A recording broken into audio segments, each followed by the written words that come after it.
তো কেমন আছেন বন্ধুরা? চলে এসেছি আজ আবার ছাদ বাগানে নতুন আর একটা ভিডিও শেয়ার করার জন্য। তো আজকে আপনাদের সাথে শেয়ার করব যে আমি বাগানের পেয়ারাগুলোকে সুন্দর রাখতে কি পদ্ধতি অবলম্বন করেছি, তো সেটাই দেখাবো।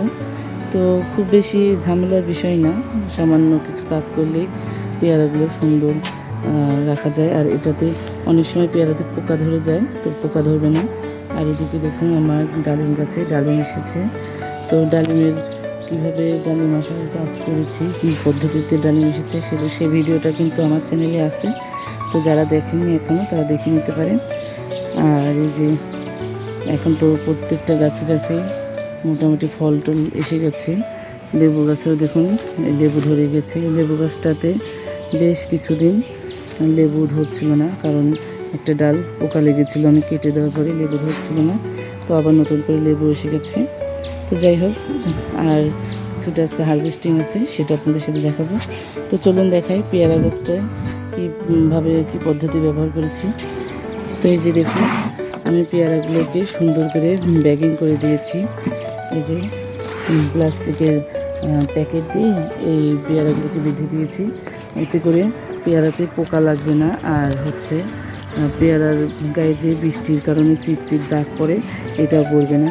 তো যখনই পেয়ারাটা আপনাদের এইরকম ছোট সাইজ থাকবে, তো তখনই আপনারা এইটা করে দিতে পারেন, কারণ এই পর থেকেই কিন্তু পেয়ারার গায়ে দাগ পড়া শুরু হয়ে যায়। তো এইভাবেই কিন্তু আমরা সুন্দর পদ্ধতিতে পেয়ারাগুলোকে তৈরি করে নিতে পারি।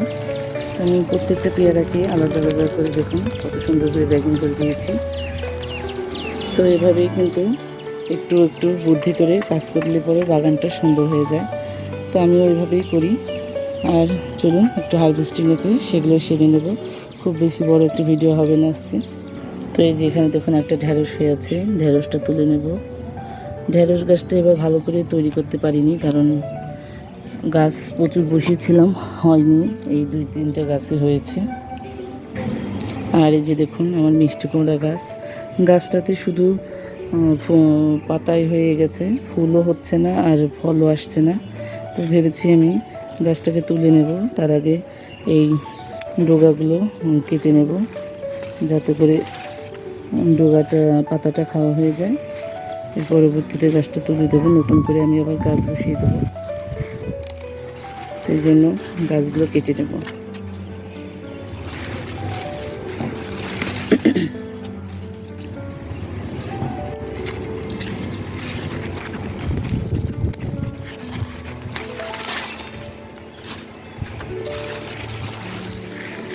প্রত্যেকটা ডগা থেকে আমি গাছটা কেটে নেব।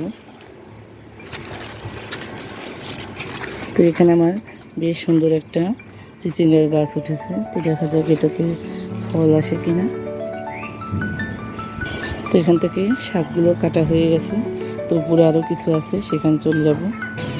তো এখানে একটা সুন্দর ডগা আছে মিষ্টি কুমড়ার, আমি চলে এসেছি উপরে। এখান থেকে একটা ডগা নিয়ে নেব।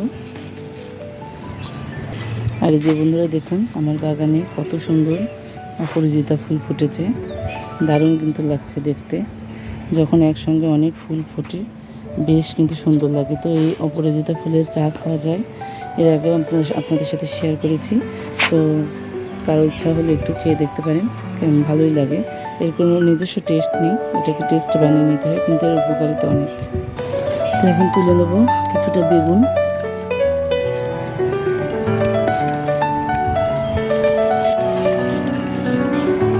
এই যে তো এখানে এই নতুন গাছটিতে কিছু বেগুন হয়েছে, বেগুনগুলো তেমন বড় হয়নি, কিন্তু তোলার উপযুক্ত হয়ে গেছে, যার কারণে এগুলো আমি তুলে নেব।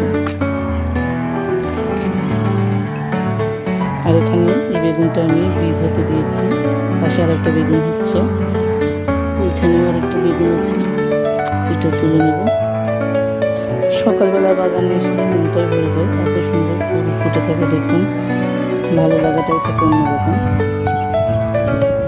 আর এই যে আজকে এতটুকু ছিল এই যে আমার হারভেস্টিং।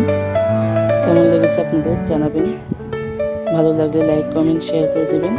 আর যারা নতুন বন্ধু আছেন প্লিজ তারা সাবস্ক্রাইব করে দেবেন। ধন্যবাদ সবাইকে ভিডিওটা এতক্ষণ দেখার জন্য।